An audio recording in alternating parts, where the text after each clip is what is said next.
दोस्तों, हमारा education system, हमारा निज़ाम तालीम, स्कूल, कॉलेजेस, यूनिवर्सिटीज़ हमें मुकाबलेबाजी करना, रैट रेस का हिस्सा बनना और हसद करना, लेग पुलिंग करना, अच्छे ग्रेड्स लाना, ये सब कुछ तो सिखाते हैं। लेकिन अनफॉर्चुनेटली ज़िंदगी में आने वाले चैलेंजेस को किस तरह डील करना है, इन चैलेंजेस से किस तरह गुजरना है, इन चैलेंजेस से ख़ुद को कामयाबी के साथ किस तरह वापस लेकर आना है, ये हमें नहीं सिखाया जाता। तो इस वीडियो में मैं 13 ऐसे चैलेंजेस, ऐसी चीज़ें शेयर करने जा रहा हूं जो हम में से हर इंसान ज़िंदगी में डेली रूटीन में फेस तो करता है, लेकिन इन चीज़ों के बारे में हम 16 साल एजुकेशन में, 18 साल एजुकेशन में या इवन PhD तक कुछ भी नहीं पढ़ते, ना ही हमें सिखाया जाता है, ना ही पढ़ाया जाता है। तो आइए शुरू करते हैं। Challenge number 1, financial management. दोस्तों, हमें कहीं भी फाइनेंशियल मैनेजमेंट के बारे में नहीं पढ़ाया जाता कि आपने एक अच्छी इनकम किस तरह जनरेट करनी है, उस इनकम का इस्तेमाल कैसे करना है, आपकी सेविंग्स किस तरह की होनी चाहिए, आपके म्यूचुअल फंड्स कितने होने चाहिए, आपने कहाँ पे इन्वेस्टमेंट करनी है, कहाँ पर नहीं करनी, आपने ख़रीदारी कैसे करनी है, आपने किन बॉन्ड्स को ख़रीदना है, किन बॉन्ड्स को नहीं ख़रीदना, वो कौन से एरियाज़ हैं जिन पे आप पैसा इन्वेस्ट करके ज़्यादा कमा सकते हैं, आपके इमरजेंसी फंडिंग्स क्या होने चाहिए, आपके एजुकेशनल फंड्स क्या होने चाहिए, आपके मेडिकल फंड्स क्या होने चाहिए। इन सब चीज़ों के बारे में हमें बिल्कुल भी नहीं पढ़ाया जाता। आपने एसेट बिल्डिंग किस तरह से करनी है, आपने एक्सपेंसेस से किस तरह बचना है, आपने अपने बच्चों को, अपने घर वालों को, अपने फैमिली को किस तरह से फाइनेंशियली सिक्योर करना है, एक अच्छी लाइफ देनी है, इसके बारे में हमें बिल्कुल भी कुछ भी नहीं पढ़ाया जाता। लेकिन अगर आप पढ़ना चाहते हैं तो आप 2 किताबें पढ़ सकते हैं, रिच डैड पुअर डैड और साइकोलॉजी ऑफ मनी। ये किताबें मुझे बहुत अच्छी लगी तो इसलिए मैंने आपको रिकमेंड की। तो इसके बारे में आप मज़ीद पढ़ना चाहें तो पूरा इंटरनेट भरा हुआ है, आप इसको पढ़ सकते हैं। Challenge number 2, understanding your own emotions. हमें अपने जज्बात को समझना ही नहीं सिखाया जाता। हमने अपने जज्बात को किस तरह कंट्रोल करना है, किस तरह मैनेज करना है, खुशी क्या है, गम क्या है, आप हर्ट अगर फील कर रहे हैं तो आपने क्या करना है, अगर आप गिल्ट फील कर रहे हैं तो आपने क्या करना है, प्लेजर क्या है, हैप्पीनेस क्या है, सैडनेस क्या है। अनफॉर्चुनेटली हमें इन चीज़ों के बारे में बिल्कुल नहीं पढ़ाया जाता और डेली रूटीन में हम डेली बेसिस पे ये इमोशंस फील कर रहे होते हैं, इनके साथ डील कर रहे होते हैं, लेकिन हमें इनसे डील करना नहीं आता सही तरीके से। तो इतनी बड़ी चीज़ जिस पे आपकी पूरी ज़िंदगी निर्भर करती है, आपकी कम्युनिकेशन जो है वो डिपेंडेंट है जिन चीज़ों के ऊपर, आपके इमोशंस के ऊपर, आपकी कैफियत के ऊपर, उसके बारे में हमें कुछ भी पढ़ने को या सीखने को हमें हमारे फॉर्मल एजुकेशन सिस्टम में नहीं मिलता। Challenge number 3, invest on yourself. दोस्तों, आप अगर अपनी दौलत को, अपने पैसे को कीमती तरीन बनाना चाहते हैं तो आप उस पैसे को अपनी ज़ात पर खर्च कीजिए। उन स्किल्स को सीखिए जो कि आपको अपनी प्रोफेशनल लाइफ में मदद दे सकते हैं। उन कोर्सेज़ को करें, उन वर्कशॉप्स को अटेंड करें जो कि आपकी मार्केट वैल्यू को बढ़ा सकते हैं। आपकी मार्केट वैल्यू बढ़ेगी तो ही आपकी इनकम में इजाफा होगा। अप टू डेट रहें अपने काम के मुतालिक, अपने प्रोफेशन के मुतालिक, नई नई रिसर्चेस को पढ़ते रहें, बुक्स को पढ़ते रहें, कोर्सेज़ को लेते रहें, ताकि आप अपने साथ वालों से हमेशा एक कदम आगे रहें। और जब भी आपको कोई प्रमोशन सिक्योर करनी हो या आपको कहीं भी किसी भी जगह पर तरक्की करनी हो तो आप उन अपॉर्चुनिटीज़ को पहले आइडेंटिफाई कर लें उन लोगों की निस्बत जो कि ये सब कुछ नहीं करते। Challenge number 4, be ready for tough time. तो दोस्तों, ज़िंदगी में बुरा वक्त आते पता नहीं चलता और अगर अच्छा वक्त चल रहा है तो अच्छी बात है, लेकिन एक दिन बुरा वक्त भी आएगा। और अगर अभी बुरा वक्त चल रहा है तो भी कोई मसले वाली बात नहीं, अच्छा वक्त जल्द आएगा, क्योंकि इस दुनिया में कोई भी चीज़ परमानेंट नहीं है। तो अभी अच्छा वक्त चल रहा है तो बुरे वक्त की तैयारी कर लीजिए। अगर हम सिर्फ इसको फाइनेंशियली देखें तो देखिए, आपके पास जितनी आपकी इनकम है 1 मंथ की, कम से कम भी अगर उसको हम मल्टीप्लाई करें 6 के साथ तो यूँ होगा कि आपके पास 6 माह की जितनी आपकी इनकम है उतनी जमा पूंजी मौजूद होनी चाहिए कि अगर आपके पास कोई टफ़ टाइम आता है, कोई मुश्किल आती है, तो भी आपके पास कम से कम 6 महीने का आपके अखराजात मौजूद हों ताकि आप किसी भी टफ़ सिचुएशन के साथ डील कर सकें। देखिए, ये चीज़ आपको फौरी तौर पर किसी भी किस्म के स्ट्रेस से बचा सकती है। और same applies to your health. देखिए, अगर आपकी आज हेल्थ अच्छी है और आप बदपरहेज़ी कर रहे हैं, ऐसे खाने खा रहे हैं, ऐसे काम कर रहे हैं जिनकी वजह से आपकी हेल्थ जो है वो बुरी हो सकती है आने वाले वक्त में, तो भी आप अपनी हेल्थ के बारे में आज से सोचना शुरू करेंगे तो ही आपको रिजल्ट्स मिलना शुरू होंगे। चैलेंज नंबर 5, कोशिश करें कभी भी किसी से कर्ज ना लें अनटिल अनलेस वो कोई बहुत ही ज़्यादा मजबूरी बन जाए आपकी। तो दोस्तों, अगर आपने कर्ज ले लिया है तो आपके लिए कर्ज उतारना एक बहुत ही बड़ा मुश्किल काम होगा, पहाड़ के जैसा मुश्किल काम।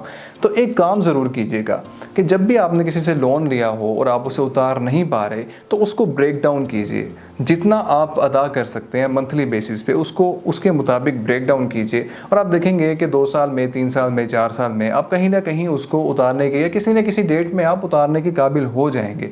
लेकिन अगर आप उस प्लान को फॉलो नहीं करते, उसको ब्रेक डाउन नहीं करते और आप यही सोचते रहते हैं कि बस मेरे ऊपर कर्ज है, मेरे ऊपर कर्ज है, मैंने लोन उतारना है, तो यकीन मानिए आप स्ट्रेस का शिकार होंगे, एंजाइटी का शिकार होंगे, लेकिन आप कर्ज नहीं उतार पाएंगे। Challenge number 6, prioritise your health. दोस्तों, अपनी हेल्थ को सबसे पहली प्रायोरिटी पे रखें। देखिए, अगर आपकी हेल्थ ठीक नहीं है तो आप कुछ भी सही तरीके से नहीं कर पाएंगे। आप जो कर रहे हैं वो भी नहीं कर पाएंगे और जो आप करना चाहते हैं वो भी नहीं कर पाएंगे। जान है तो जहान है। Challenge number 7, build a good network. दोस्तों, अगर आप अपना मेल जोल नहीं बढ़ाएंगे लोगों के साथ, अपनी कम्युनिकेशन को बेहतर नहीं करेंगे तो आपके चांसेस ज़िंदगी में आगे बढ़ने के बहुत कम है। क्योंकि इस ज़िंदगी में अगर आपको कुछ भी मिलना है, चाहे वो खुशी है, चाहे वो गम है, चाहे वो कोई अपॉर्चुनिटी है या कोई धोखा है, तो वो आपको इंसानों से ही मिलना है। तो आप अच्छे कनेक्शन बिल्ड करें, अपने रिलेशनशिप अच्छे बिल्ड करें, उनको निभाएं, उन पे एफर्ट्स पुट करें, तो ही आप आगे बढ़ पाएंगे। क्योंकि अगर आपके कनेक्शंस नहीं है, आपकी नेटवर्क बिल्डिंग नहीं है, तो ऐन मुमकिन है कि आपको अपॉर्चुनिटीज़ और आपको वो ज़राए ना मिल सकें जो कि आपकी कामयाबी में एक अहम किरदार अदा कर सकते हैं। चैलेंज नंबर 8, जो कि हमें तालीमी इदारे नहीं सिखाते, that is something, prioritise your life.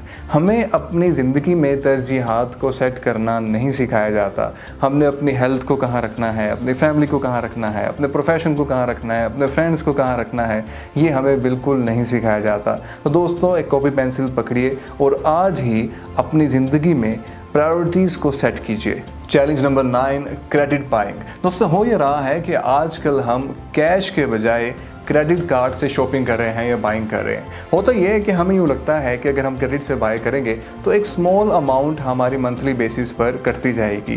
बेशक उसके ऊपर इंटरेस्ट हो, लेकिन हमें लगता है कि ये एक स्मॉल अमाउंट है, लेकिन ऐसा नहीं है। दोस्तों, इंटरेस्ट पे हमेशा कंपाउंडिंग इफ़ेक्ट लगता है।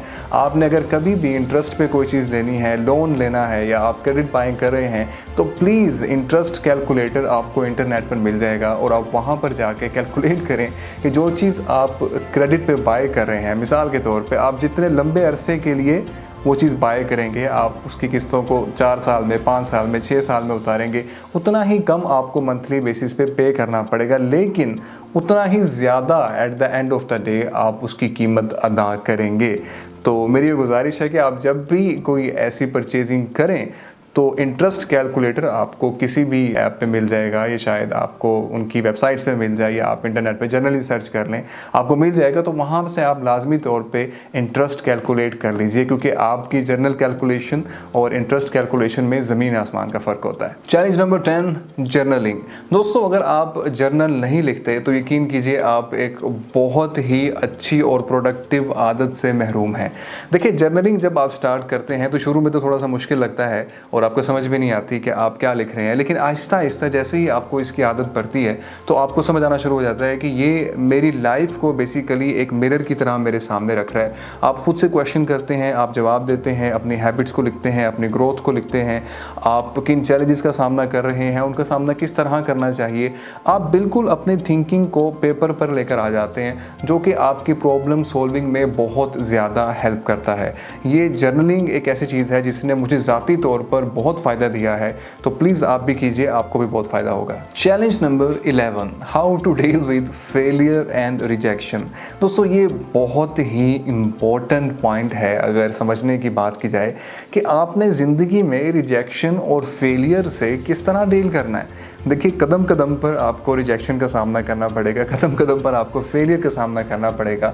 तो आपने उसके क्या मीनिंग लेने हैं, आपने उसकी इंटरप्रिटेशन किस तरह से करनी है, और फिर ज़िंदगी में दोबारा से मूव ऑन किस तरह करना है, लेट गो किस तरह से करना है। These are the most crucial things to learn in your life.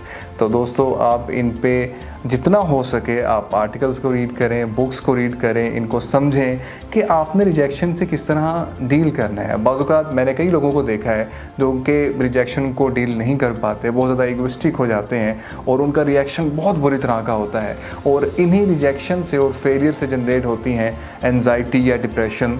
ख़ास तौर पे लोगों को जब कोई ब्रेकअप होता है या कोई रिलेशनशिप में कोई मसला आ जाता है या कोई फाइनेंशियल बहुत ज़्यादा चला जाता है स्लम्प में, या डाउन हो जाता है या बैंकरप्ट हो जाता है, तो उसको भी एंजाइटी या डिप्रेशन से डील करना पड़ता है।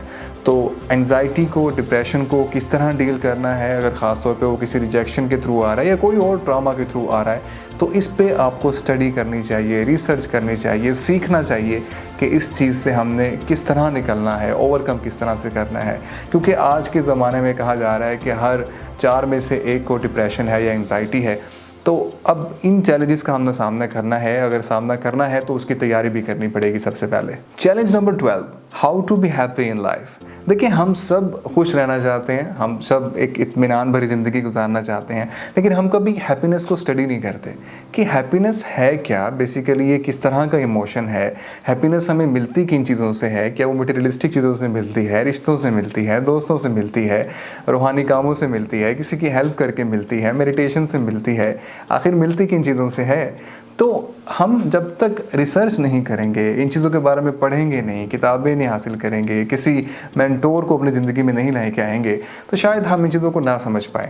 लेकिन आई वुड सजेस्ट कि ये एक ऐसी चीज़ है जिसे सिलेबस में पढ़ाना चाहिए, क्योंकि हम सारी ज़िंदगी इस एक चीज़ के पीछे भागते रहते हैं और ये चीज़ हमें 18 साल की एजुकेशन में, 16 साल की एजुकेशन में कहीं भी नहीं मिलती। इसके साथ साथ हमें यह भी सीखना है कि अपनी एक्सपेक्टेशंस को कम किस तरह से रखना है, अपनी एक्सपेक्टेशंस को लोगों के साथ किस तरह नहीं जोड़ना, जो कि हम जोड़ बैठते हैं और at the end of the day हम डिसअपॉइंट होते हैं। चैलेंज नंबर 13, हु एम आई। दोस्तों, अगर मैं कहूँ तो ये गलत नहीं होगा कि ये ज़िंदगी का सबसे बड़ा क्वेश्चन और सबसे बड़ा चैलेंज है, जिसके पीछे हम सारी ज़िंदगी गुजार देते हैं, लेकिन हम कभी इस पे तहकीक नहीं करते, तदब्बर नहीं करते, गौर व फिक्र नहीं करते कि मैं आया कहाँ से हूँ, मुझे जाना कहाँ पे है और मेरा मकसद क्या है, इस जर्नी का मकसद क्या है, मेरी जर्नी क्या है। तो इसके बारे में, इतने इम्पॉर्टेंट क्वेश्चन के बारे में हमें 16 साल एजुकेशन में, 18 साल एजुकेशन में कहीं भी कुछ भी सीखने को, पढ़ने को नहीं मिलता। तो दोस्तों, ये थी वो 13 चीज़ें जो कि बहुत ही चैलेंजिंग है और हर इंसान अपनी ज़िंदगी में कहीं ना कहीं फेस करता है, लेकिन अनफॉर्चुनेटली हमारे एजुकेशन सिस्टम में इनकी कोई जगह नहीं है, इनको कहीं भी नहीं रखा जाता और इनके बारे में कहीं भी हमें बात सुनने को नहीं मिलती एजुकेशन सिस्टम के अंदर। तो मेरी ये गुजारिश है कि इन पे चैप्टर्स बनाए जाएं, इन पे निसाब बनाया जाए, ताकि हम इन इम्पोर्टेंट क्वेश्चंस को, इम्पोर्टेंट चैलेंजेस को एड्रेस कर सकें, ताकि हर इंसान अपनी ज़िंदगी को बेहतर बना सके। इस वीडियो में इतना ही, आइए मिलते हैं अगली वीडियो में।